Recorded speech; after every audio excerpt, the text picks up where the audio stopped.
next few minutes, I want you to hear from the mother of one of my best friends. Her name's Jennifer Cromwell. Jennifer, you want to come on up here? Guys, give her a warm round of applause.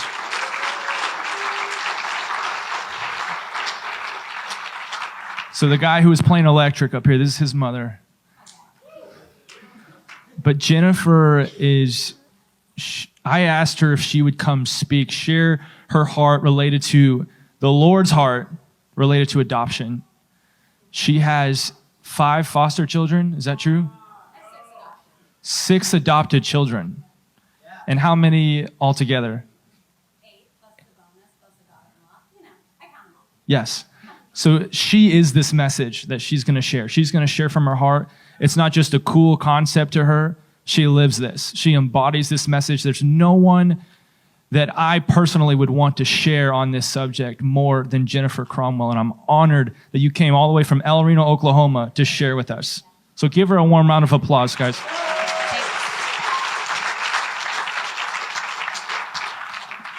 Okay, I don't even know that Nathan asked me as much as he was talking about tonight with my husband. I'm like, dude, I would love to talk about adoption. I mean, I'm like elbowing my husband, tell Nathan, I want to talk about adoption because it's my heart. It's my passion.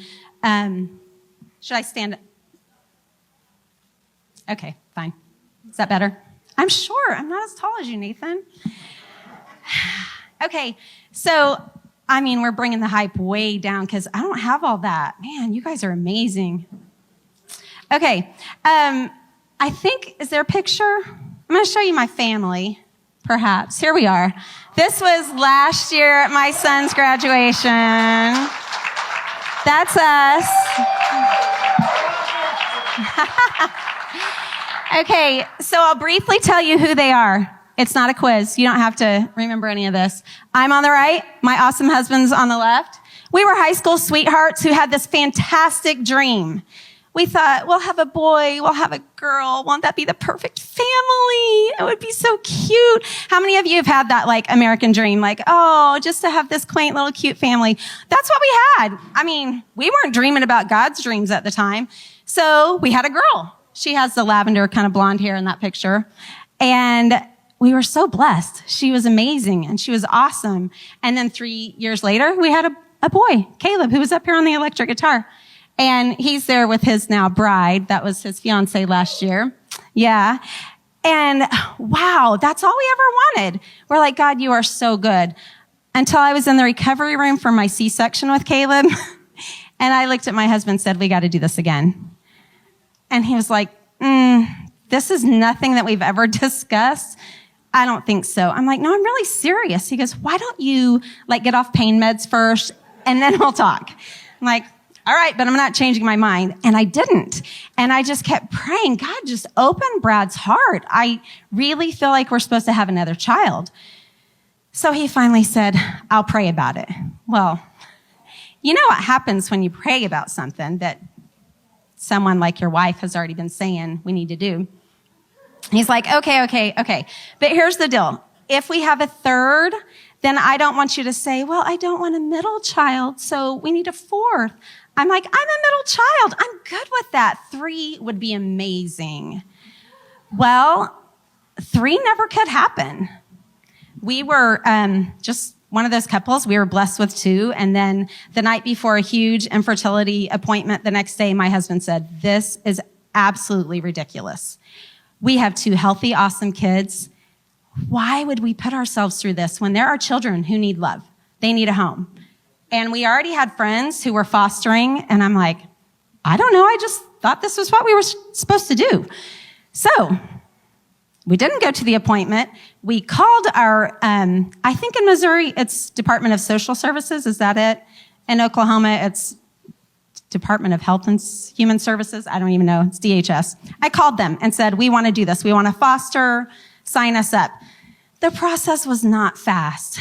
I was going crazy. I'm like, Lord, please, I just want to be a mom again. We've got love. We want to show your love to other people. And so throughout all the paperwork and all the process, God, he's never spoken to me in a dream before until then. And he gave me this dream as I'm just like, God, this time it's taking forever. forever. And I just want a baby. I don't care what it looks like. I just need another kid to love on. And you've told us this is what you're planning. And why should it be this hard? Because you hear all the time, there's so many foster children. And I'm thinking, why can't we get matched with one? And so he gave me this dream. And in this dream, you know how dreams are. I don't know. Mine are weird, the ones I remember. And I'm at this place, and it's like an orphanage type place. And I'm just walking around looking for my child. And I'm just wandering around. And finally, the cutest 5-year-old little black boy you have ever seen in your whole entire life. And that was it. I knew he was mine. So I woke up the next day and I'm like, Brad, it's a black boy. I don't even know what else to tell you, except I know that. So when we got our first phone call about a placement, they were like, we have 2 little boys. I'm like, I can only do one at a time. Like, do you have any others? And they're like, well, we have like a little 9-month-old. His name is Isaiah. And I'm like, can you tell me more? And they're like, he's African American. I'm like, oh yeah, he's the one then. So Isaiah's back there tonight. He's almost 17. And when he was 5, he was the exact kid in that dream. And I know you're not supposed to like be able to dream people unless you've seen them before, unless it's a God dream. So anyway, so Isaiah was the first, and then it just kept going. And we never intended to grow our family like this. God just kept bringing us more children. Okay, so we have some sibling sets. It really doesn't matter because they're all ours. But in case you wondered, in front of me is Shay. Shay, we were called to adopt at the last Send conference, which was in Orlando a few years ago. And she is the only kiddo that we've adopted older like that. And so she has been with us since February of 2020. Her adoption was finalized a few months later. You got to have 6 months before that happens. So she has been a part of our family now for over 2 years. And then, of course, Caleb's bride, Alyssa, Caleb. And then in front of Caleb is Reuben.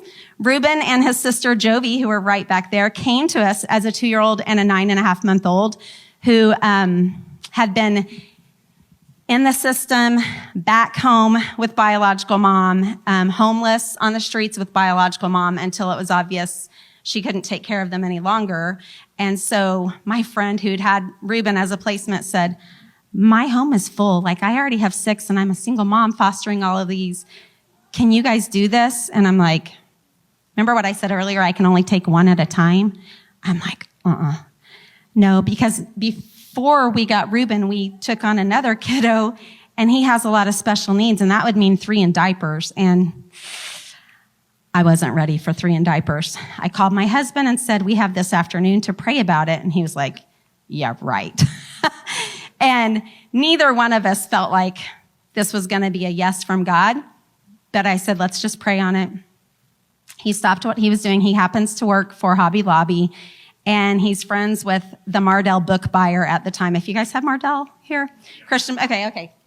So the Mardell book buyer was a good friend of his and would send books over to Brad's office for him to, read. So Brad finishes praying and he opens up his inner office mail, and there is a book called Orphanology about the orphan crisis in the world and what you are going to do about it. And he's like, ooh, yep, we're taking him. And then he flipped over the back of the book, and there was like a note from David Platt, who had really, at that point in time, there was another book that David Platt had written who had just like pierced our hearts, so we're like, yep, that's it. So anyway, we did take 2. and that's fun. Okay, so next to Noah is our biological daughter, Brecken. Next to her is Noah. He is our special, awesome guy who will never be able to live on his own. He's 14. He graduated 8th grade this week. And I'm telling you, I've never seen a kid more excited about 8th grade graduation than he was. He kept saying, graduation. I'm like, yeah, dude, 8th grade. He hasn't known what grade he's in all year. He doesn't know how old he is, but this week, super excited. Okay, So Noah is there. Jovi is next to him in the green dress. She's back there, Ruben's biological sister. Then there's a cute Korean young adult girl. She's our bonus daughter. I think if you can't adopt, and I don't know, we just keep pulling them in. She's our daughter's best friend. Her parents are YWAM missionaries from Korea to Malaysia. She's in the U.S., and she hasn't seen her parents in a few years. She spends every holiday with us. We go see her for her birthday. She lives in Texas, and she's our bonus daughter. And then Isaiah, and then the little guy, the youngest, that's either keeping us young or giving us gray hair a lot faster. That's Asher. Asher came to us. We were having a big fun week at Disney World for our daughter's senior trip. The week before Christmas, our house was closed. We had 6 kids. That was it. We were so good. Our next adoption was going to be from Uganda, so said I. And I get this phone call as we're getting ready to head out the resort to the first park, and that's back in the day when you probably wanted to spend money at Disney World.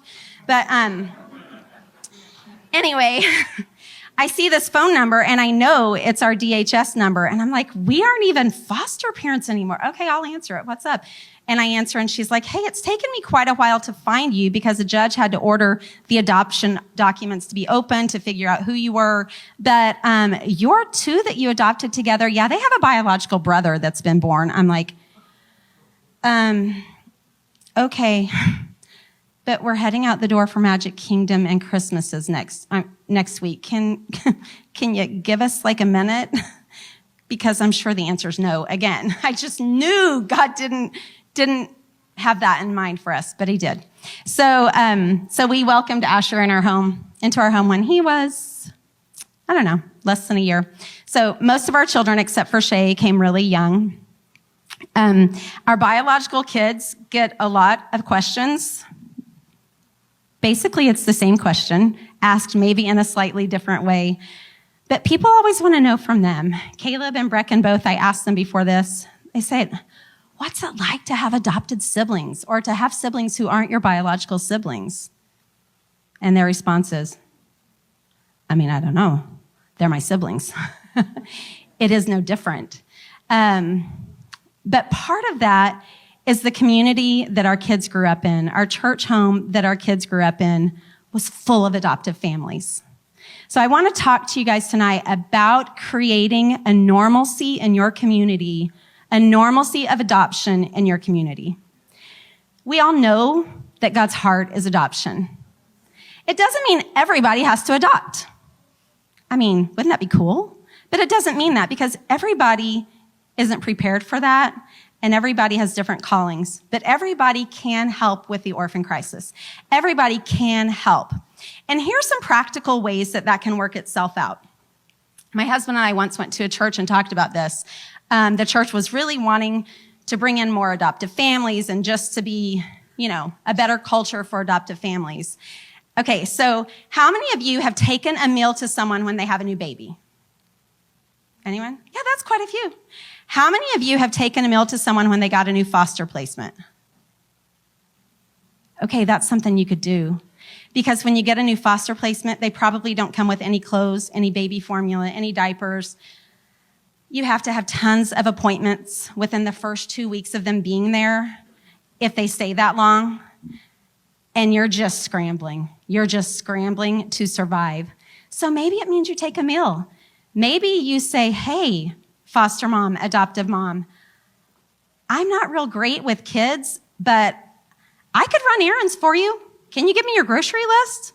Or tell me your Walmart pickup. I'll go pick it up for you. I'll go pick you up a Sonic drink on the way too. It might be where you go and clean their house for them just to help them. Because if your call isn't to adopt, you're still called to help orphans. And helping orphans in the U.S. could be international adoption. I have lots of friends who've done that. It could be what we've done. It could be foster. We're the weird family who only ever fostered one kid who went home. I don't understand that. Because like everybody else who fosters, they foster just oodles and oodles. And God just said, keep them. In fact, I really battled with this before we said yes to the last, not Shay, but the little guy. I was like, God, I don't get this. I know you're saying yes, but I don't understand why you want us to do that. Like, we have several kids already. Why us? I don't understand this because I am not I'm just doing my best every day like every other parent. And I mess up a lot. And I'm like, I don't get it. My plate is full. I'm homeschooling them. I've got kids in diaper. Why? And God spoke so clearly to me. It's because you're going to raise them to be missionaries. I was like, ooh, okay. Well, that's good to know. But it gave me this purpose. Like, it wasn't just being a mom. It's being a mom with intentionality. And really, I think that's every mom and dad's call anyway. God just decided I needed to hear it like from his audible voice, which was really sweet of him. I don't even know where I was going with that, except to say, maybe the people in your life who are fostering or adopting are raising up missionaries. They just need some extra help. It's hard work. It's hard work raising one child. I have a friend who has 11 kids. 8 of hers are adopted. And people always go, wow, how do you do it? You've got 11 kids. And she said, man, 1 kid is hard. And then you get used to it. And she said, 2 kids, 2 was hard. And then you get used to it. And she just kept going. And so I'm not saying everyone that's called to adopt is called to adopt 6 kids. We never thought we would. But I heard a statistic several years ago. I don't know how true it is anymore, but it's probably pretty close. That with the orphan crisis just in the U.S., if one family from one church, synagogue, or mosque would take in 1 kid from the foster system, that orphan crisis would be gone. I would like to do it better than that, though, and have them all in believing bodies. I would like them to all be in evangelical churches and evangelical homes. Because can you imagine what we can do for the kingdom? It's so cool. Okay, so I want you to think about ways that you could create normalcy in your community of adoption. Okay, normalcy. My son Reuben, when he was younger, his Sunday school class at the time, bless his teacher's heart. It was all boys. Only one of them wasn't adopted. And today he said, I only have 1 friend right now that's adopted. I said, well, that wasn't the case when you were younger. But it was just that community that we were around because it just takes one family to make it look normal for someone else to go, we could do that. We could do that. Here's what I will say. God is for adoption. And if he is for adoption, the enemy is absolutely against it. Every single adoption by a believer, international, through foster, through straight adoption, through private adoption, the enemy is against it. And so if you feel like God is calling you to adopt, make sure your marriage is rock solid. Work on that. Work on it. Okay? And just prepare for the battles. But God is faithful, and he is stronger, and he has been with us through all of this, just like he will for you. So I'm going to ask you a couple things. 1, what can you do to create normalcy in your community for adoption? Okay. 2, raise your hand if you're not married yet. Okay, keep your hand up if you hope to get married someday. Keep your hand up if you hope to have a family someday. Okay. So for those of you probably younger, here's what I want to say. I work really hard. It's like most of you are over here, so I'm just going to kind of ignore that light and just look at you guys. I want you to consider starting your family with adoption. Okay? It's not second best. It's not. I want you to pray about starting your family with adoption. It doesn't mean that God can't bless you with biological kids later, okay? But just pray about that. I think there's something beautiful and starting that way. Our adoptions and fostering have taught us a lot about parenting we've become much more creative parents, for sure. Much more humbled in a lot of ways. Okay, so here's what I want to do. I want you guys to know that God calls us to do things just right where we are as ordinary people. I was just a stay-home mom of 2 little kids, okay? We were, struggling to pay bills because staying home at the beginning is usually really tricky, and sometimes even later on it's really tricky to do. But God doesn't call you to something that he won't make a way for. He's very faithful to provide.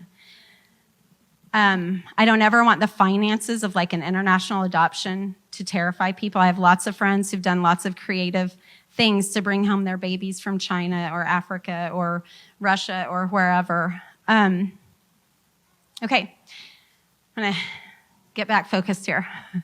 So if you feel like God is telling you tonight there's something that you are supposed to do, either to do right now or to pray about, that involves his heart for adoption. He adopted us first. His adoption story is the coolest ever. We didn't earn it. Just like my kids are forever my kids. Forever. One cool thing about adoption is that I'm like constantly in that mode of breaking generational curses. Stuff that didn't come up with just me and Brad and our biological kids, but we are doing some real kingdom stuff, and it is awesome. Okay, so I want you to stand up if God is telling you, laying it on your heart, that adoption is either for you or he's calling you to help create a culture of normalcy in your community for adoption. Woo, God, you are so good and so faithful. God, we know that you raise up the least of these. God, the ones that we would look away from, that's who matters to you. Jesus, the orphans matter, the widows matter.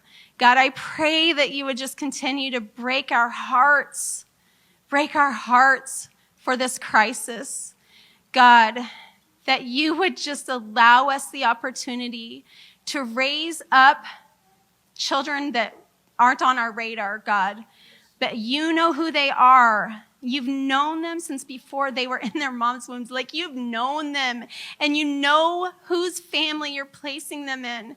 God, I just thank you that we get the chance to minister to these families who are adopting or fostering. God, that we get a chance to love on these orphans. God, sometimes they're the most unlovable people that we're around, but it's just because they need you so much. God, I just pray that you would just lead us into relationships for those who aren't married, into relationships with future spouses who would be open to your heart for adoption. God, I just ask that you would give us resources. You have endless resources, and we have nothing to worry about. That you would give us resources for whatever you're calling us to in adoption. And God, for those of us who are just called, not just, God, I'm sorry I even said that, but who are called to come alongside adoptive families. Whoo, God, I pray they would hear your voice so clearly at those times when they just need to be interceding for the battles that us adoptive parents are warring, Lord. I just pray that you would help them just to hear your voice when you say, hey, that family needs a meal tonight. They've been battling appointments all day long, and there's no time to even take the food from the freezer and put it on the table. God, that whatever it is, God, I just pray you would help our minds and our hearts to be open to what you want us to do in this situation. Jesus, we are so honored to serve you. We're so honored to have an active relationship with you.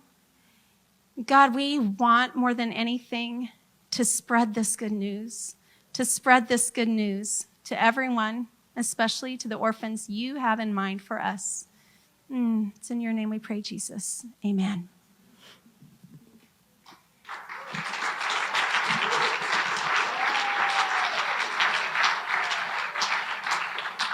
My goodness, how many of you guys were blessed by her story?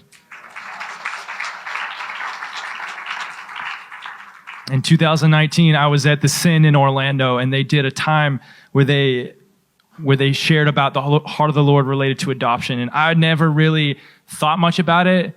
I was like 22 at the time, but I got touched during that time. And I made a vow before the Lord that he just reminded me of, that I wouldn't marry a woman who wasn't open to adoption. And I believe that invitation is in this room even tonight, that you would decide in your own heart and before you and the Lord, I won't get into a relationship. I won't marry someone if they're not open to adoption. I know it's radical, right? But he just reminded me of it. I hadn't thought about that in years. And he was like, hey, you remember when you said that to me? I was like, Jesus, I'm still in on that. I'm still in on that.